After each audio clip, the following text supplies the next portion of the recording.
I believe we should be live now. I think we should be live by now. So, Assalamu alaikum, everybody, and good evening to all our viewers.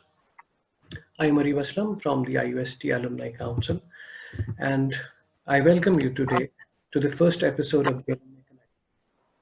So, this is a new series of discussions we will be hosting with the former students of the Islamic University. It is basically going to be live interactions with the notable alumni of IUST with an aim to connect and interact with them, while also serving as a roadmap for current students striving to make a mark besides motivating and encouraging them. So in our first episode with us, we have Mr. Haamid Bukhari. Haamid is an alumnus of IUST.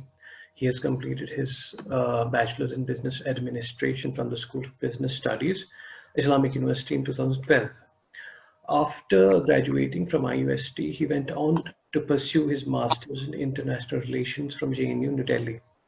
And later on, he cleared UPSC in 2016.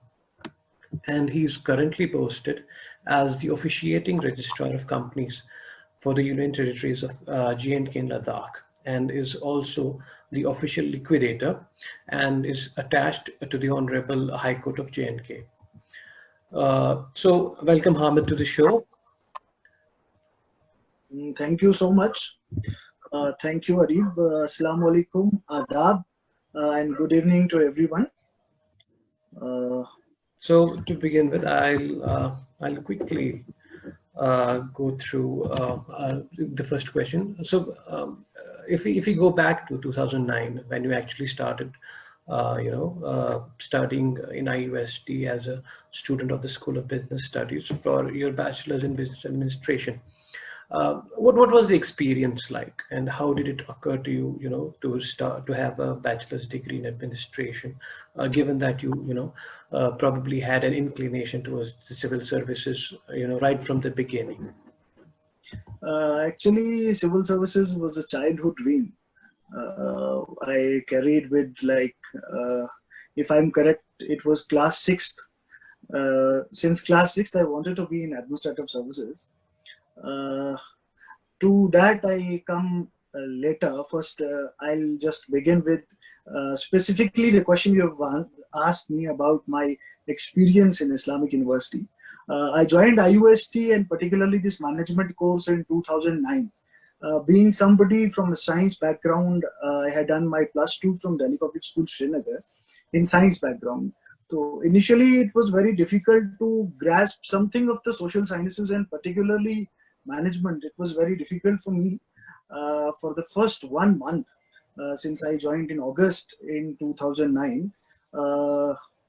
I was like, there were second thoughts going in my mind that I'll go for probably for science stream in my bachelor's and all. But eventually it got settled, so I thought of, if this is my destiny, so I have to be with it. Overall, it was a wonderful journey. I learned a lot, particularly the personality development that took place in IUST. I can never forget it. I'm always saying, like, despite of the fact that I later enrolled myself for masters in Jawaharlal Nehru University, which is the prestigious university in the country, but I could credit to IUST for whatever I am right now. I think those are very, those big words, because to have a master's degree from JNU, which is an organization an educational institute of repute. I think this must go a very long way to whoever is studying at IUST right now. So moving on, so any particular experience that you would distinguish IUST from the other institutions you have studied? One particular incident or one aspect. It could be because at times people, if you are in this phase of growing up as an institution from the IUST point of view, we usually take some things for granted, or we try to focus on a certain things. So any kind of experience of that sort you had faced? Actually, to the best of my knowledge, the IUST has evolved into something called the Center of Excellence as of now, because I could see the certain niche courses which are specifically available at IUST, like actuarial and financial mathematics. I don't see this course anywhere in Jammu and Kashmir. And the kind of this the niche, the other niche courses like peace and conflict studies or the journalism with a specialization, I think the IUST, this is the hallmark of IUST to go for such courses. And as far as the management is concerned, I could see, apart from the academics, which must be the same for all the management courses across the country, I must say, but the co-curricular and extracurricular activities that were started in IUST, and particularly the spiritual classes, which were not compulsory for us. I think now it is altogether a full-fledged department over there. Right. And the many other things which were very important for a student like me during the reformative phase of my life post class 12th. Right. So we actually before we actually started the connection with the alumni, we actually had Professor Siddiq Vai join us, who was the former vice chancellor. I believe he was a student during his tenure. So those were, this is important. I'm bringing this up because he also had the similar ideas and inclinations towards non-common subjects, those which are not usually the part of the mainstream. We had the Rinchinsha Research Institute, and we had the actuarial mathematics classes, department, like you mentioned. So I believe being a civil servant, and it's something you've probably perceived to follow from your very childhood. And given that it's a very popular sentiment among the youth, at least for right now, how do you see themselves translate those ideas into realities? Being if somebody is just starting college, or somebody who is in college, so should the approaches be similar, or should the approaches be different? See, actually, since I'll be specific about the civil services. Right. The civil services exam, it is test of the repository of your knowledge that you have over the period of. It's not like the other academic exams. The competitive nature of this exam, and particularly wherein the competition is of the level wherein lakhs of people appear in this exam. So I would say it is the exam of your common sense with the repository of knowledge that you have, that you possess over the period of time from multiple diverse fields. Because the general studies and the type of questions that UPSC is asking, and not just UPSC, I would say the Jammu and Kashmir Public Service Commission, because the pattern of the KS exam is very much similar to that of the IS exam. So I would say, as of now, if my advice is being sought for the future aspirants who want to prepare for civil services, I would say that they should keep a track of the current affairs, what is happening around, particularly the newspapers, and particularly the socio-economic and political, social, international relations, important issues that have a bearing on our country. So such issues are very much important. We should keep a track of those things. And once they complete their graduation, then they can devote a year or 1.5 years for the exclusive preparation of civil services. As of now, the newspaper reading and keeping a track of the things what's going around is important. So effectively, it should be a long-term plan rather than a short-term plan. If like you said, I like the words you use. It's the repository of what you have learned over the years, and that's how it's obviously not being easy being a civil servant, and it does take a lot of effort. And I think it is accumulative, effort to be on the side of the aspirants. Also, it's a very important question actually. Today, we see a lot of youngsters who are inclined toward the civil services, like we already spoke of. But usually the exams, the subjects they choose for the exam, and the subjects they have studied in their graduation or even their post-graduation are very different. I have seen a lot of my engineering friends take up a lot of humanities subjects, for their UPSC, although they did very well in their engineering.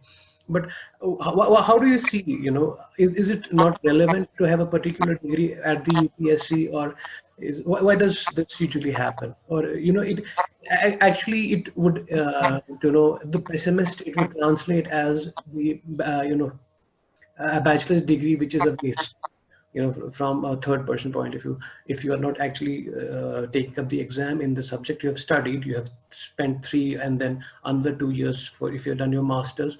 So why is this disparity? Actually, when you see this choice of metrics as far as the subjects are concerned, now it's just one optional subject. I would say there are certain factors that play an important role. First is the success rate of certain subjects and availability of study material, which is important for this civil services exam, whereas the competition is at a national level. The second factor is your interest in the subject matter, which is very much important. For example, I could have taken the management as one of my subjects in civil services, but if I saw the past track record, there are many people who have cleared with management. It's not like that. But I chose political science for the simple reason that there was a lot of overlapping with my general studies subjects. So political science was a viable option for me, keeping in view that I have to prepare less in my general studies if I go for political science. And third reason was a lot of that I had the availability of that peer group in JNU wherein I was enrolled for masters. So many of my classmates, many of my seniors who were also preparing for civil services, and JNU was the best place to prepare for political science. So these are the three I enumerated for a choice of optional subject. And above, it is the choice and interest of yours in the subject matter, because that's important. So it's not just your interest, right? You have to take into account how much success rate Yes, subject yes. carries, right?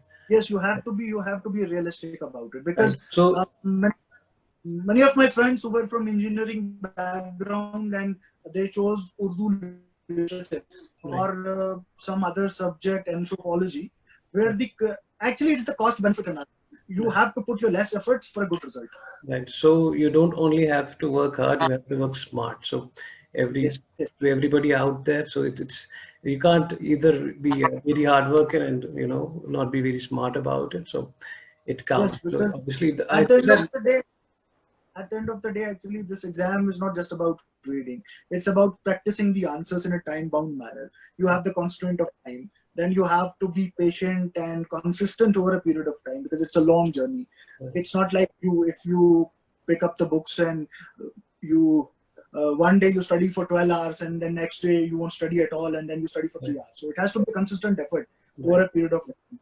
So the interest, it should not die down while preparing.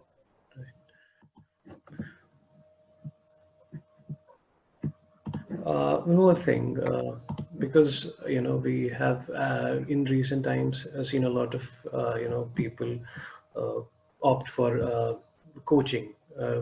Usually they step out of the state.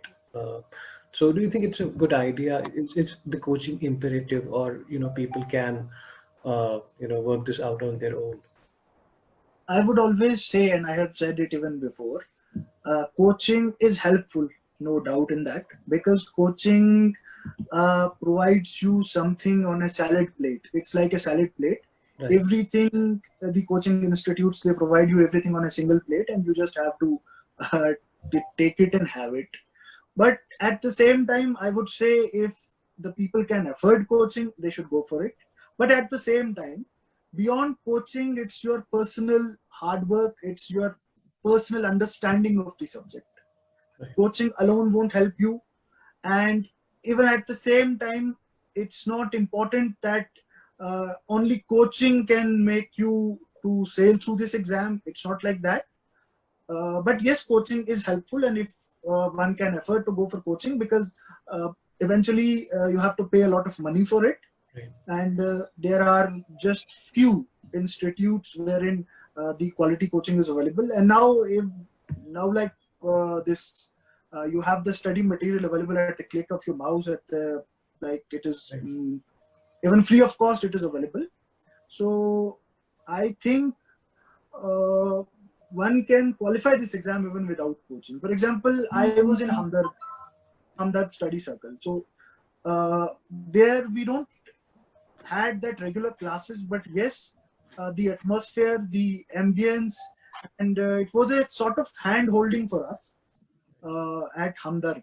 So in a way, the atmosphere and the ambience where you prepare for this exam, it plays an important role. Right. Obviously, you mentioned your peer group. So the people you sit around obviously are going to affect you and help you. Uh, See, from a very common point of view, is it's something that requires a lot of focus. And given the times of social media, mobile phones, I don't think the focus is the costliest commodity around, I believe. So it is something that requires focus, constant focus, like you said. So how do people focus? How do you see? Obviously, motivation of being a civil servant is a very strong sentiment that should keep people going. But at times there are, people get distracted. So how would you suggest, or what would you suggest, or what would you do, to keep your focus? Actually, uh, to be honest, the Indian Bollywood movie somehow kept me motivating for it. I wanted to be in police services. Yes, I wanted to be an IPS. And when I joined the JNU, my focus shifted. I had this Indian Foreign Service as my first option, but somehow I could not get that preferred rank where I could be allocated Indian Foreign Services. So eventually, I settled for another Group A service, Indian Corporate Class Service. You should see the inspiring stories of the people who have cleared this exam. And we had enough examples like Shah Faisal Saab was there, Abid Saab was there, Sarish Ma'am were there, and many other like Athar was there. So there were many people who had already qualified this exam. So they were role models actually. So, and for me, the point was I had done my BBA from IUST, and my parents would always say me like, you have burned all of your boards and you have nothing else to do. So I had to clear the civil services. There was no other option. There was no look back for me, because I enrolled myself, like I filled the application form for Kashmir Administrative Services as well. But it was I think it was a risk. I didn't appear in the exam at all, and I hide this thing from my parents. I didn't even tell them that I didn't go for writing the exam. And but yes, when I could not clear it in my second attempt, I had a backup, like I had enrolled myself for masters in JNU. So that academics thing was always a backup for me. But yes, it was the inspiration. It was something which was burning inside, the desire to clear the civil services.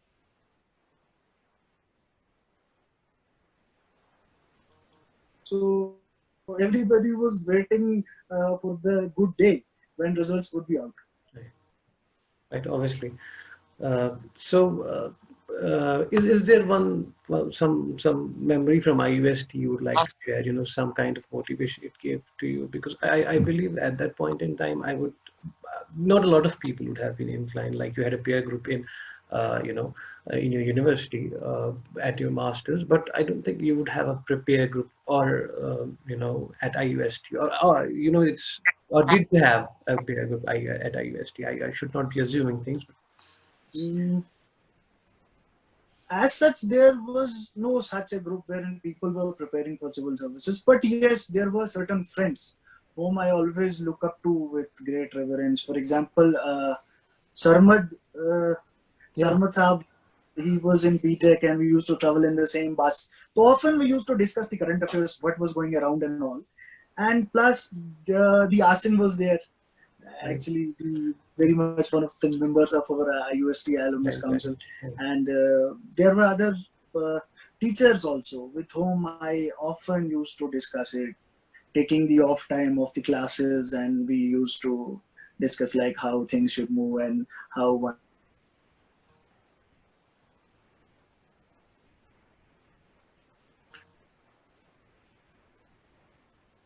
Haamid?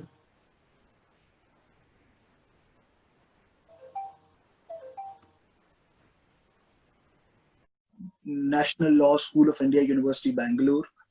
I had been in National University of Singapore for some time, for 2 weeks. I had been in Indian Institute of Corporate Affairs. So I have seen all these schools of excellence at national level, and I'll end up again saying that IUST is no less than any other university. But yes, as far as the choice of career is concerned, as far as whatever, I would again say, and I had been saying it always wherever I deliver a talk, I'll say कि आप जिस भी field में जाना चाहें, you have a chance to excel.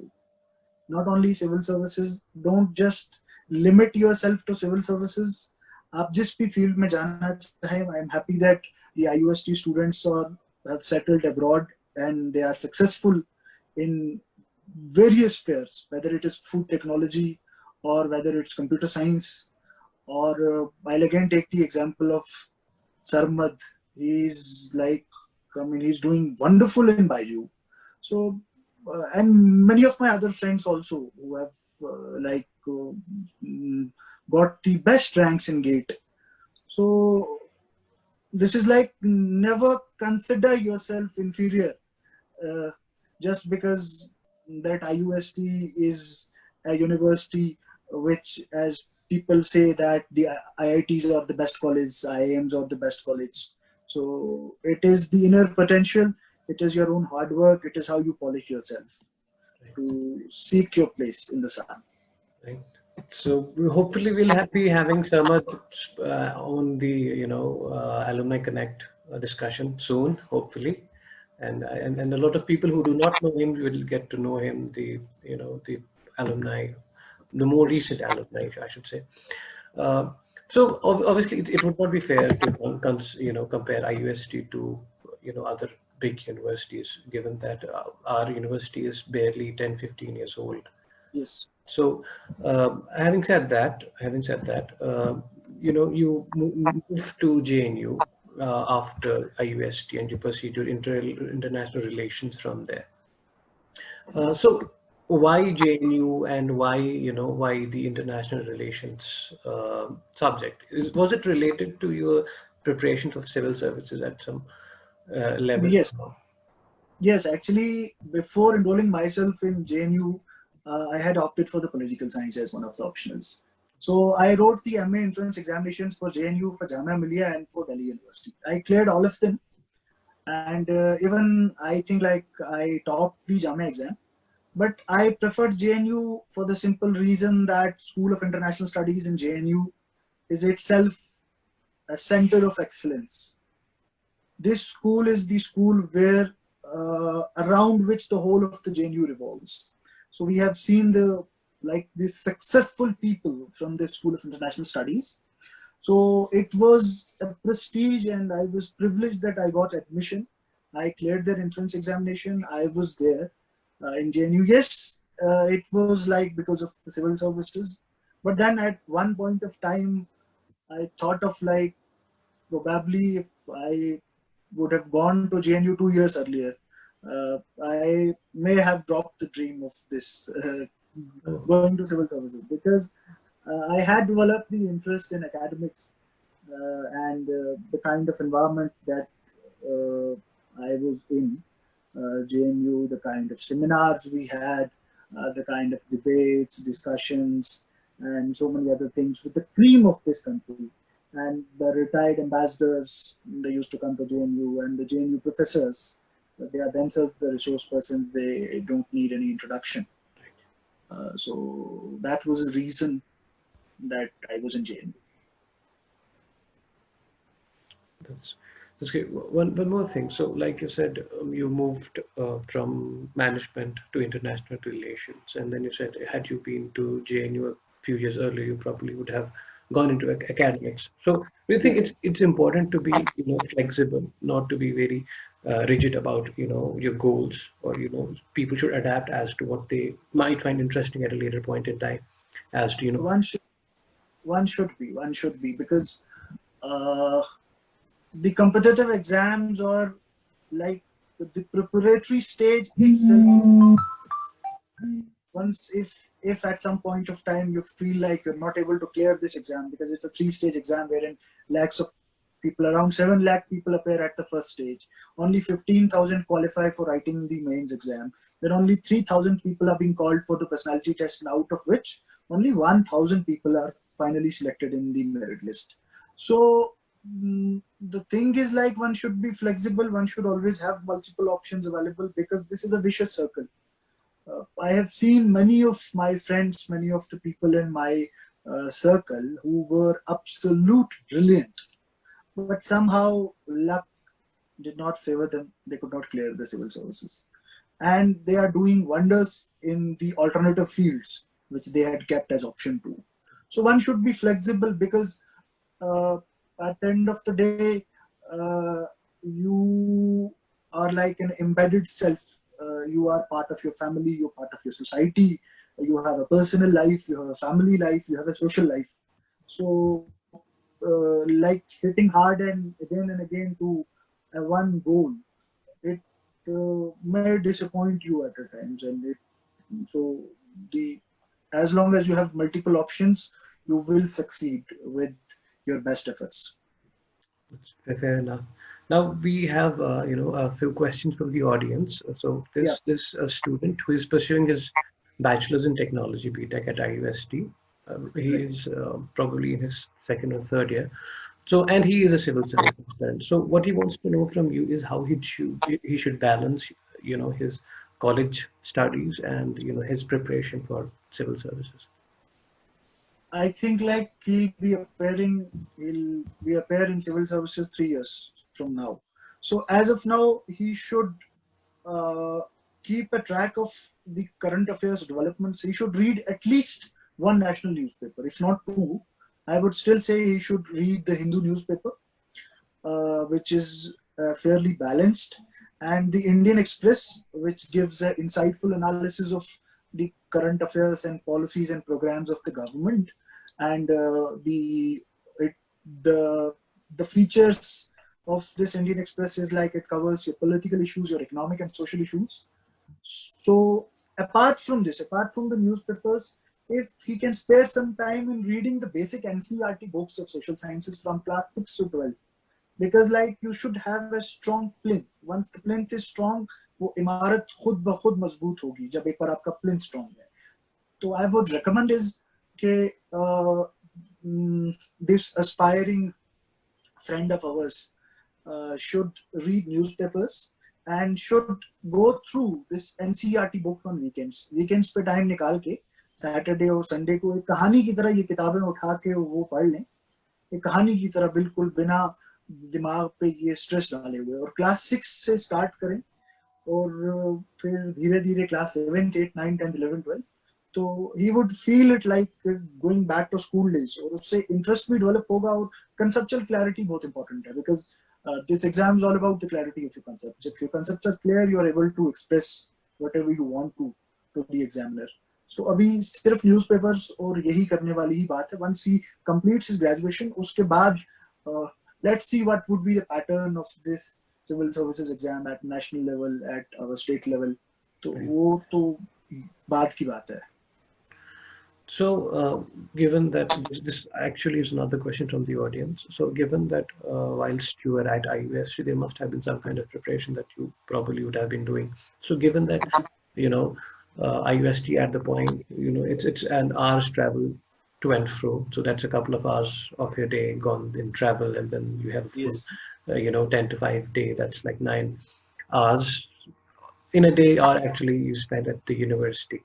Also, besides that, you have classes, you have assignments. I believe you have the management department. Actually, you had some, I believe, weekly presentations, if I'm not wrong. And so, in the midst of all this, how did you find time for your preparation?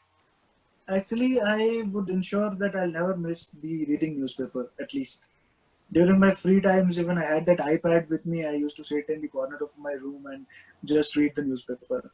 And while traveling from, since I stay in Sanat Nagar, so while traveling from Srinagar to Avantipura and this coming back, so I would ensure like I'll finish at least reading one national newspaper. And apart from that, I was privileged that we had started this presentations, and in those presentations there were certain relevant topics like the SARC and that climate change negotiation. So I'm thankful to Fiona ma'am, Makmura ma'am, Anisha ma'am, and Ashraf Bari sir, because the topics they had kept for the presentations, and they've helped me a lot in preparing my general studies and my this optional subject as well, because they were somewhere related to the international studies, this multilateral diplomacy and economic diplomacy. And yes, during the IUST times, I did read the newspapers. I would ensure that I would never miss reading a newspaper. That was the only thing I could do in my graduation, because the formal preparations and exclusive preparations for civil services I started it from 2014 onwards. Uh, Thank you. Fair enough. Fair enough. So, since you are a very proud alumni of IUST, and you, the IUST fraternity is very proud to have you as our, as one of our ex-students. So, how do you see the alumni council should, reach out to students, current students, former students, in order to, make a change, make a difference? And you, Unfortunately, we are going through the testing times of this COVID pandemic. right, We cannot meet but virtually, and this e-meetings and e-summits we cannot meet. Yes, it is a progressive step in the right direction, I would say. And with the use of the social media, we can connect with the people, with the UST alumni, be they in any part of the world uh, currently. And I would say, like, after this pandemic is over, we can have this physical meetings on weekends or at different locations, and we should go for this brainstorming of the ideas, because that is important. And I think, like, uh, as of now, I'm happy to share that I have been kept in UST's society, which is proposed the in couple of days. So I think like such in that formal or informal, in this I form into some formal this concert or association as well in the future, wherein we can contribute back in whatever capacity we can. right, right. I think the onus is on the ex-alumni and especially the notable alumni. So, in conclude, before I conclude, I would request to the people who are watching that please fill in the form, the registration form, so that we can grow as a network, grow our network, and grow as as the alumni association grows. It with it, the former students, the current students will also be benefited at some level. So to conclude, I would like to have some ending concluding marks from you, Haamid. Thank you so much, Arif, for inviting me here. This is the debut series, I think, and I'm the first person to have it on this. I'm really thankful to you, to Asim, and to Pirzada Shoaib who have approached me for this. And I feel privileged that somehow maybe my words would reach out to the people, and they may be beneficial for the people. And I'm again thankful to all the students of IUST, ex-student of IUST, who would see me as an inspiration, particularly if they are preparing for civil services, whether that is UPSC or JTPSC.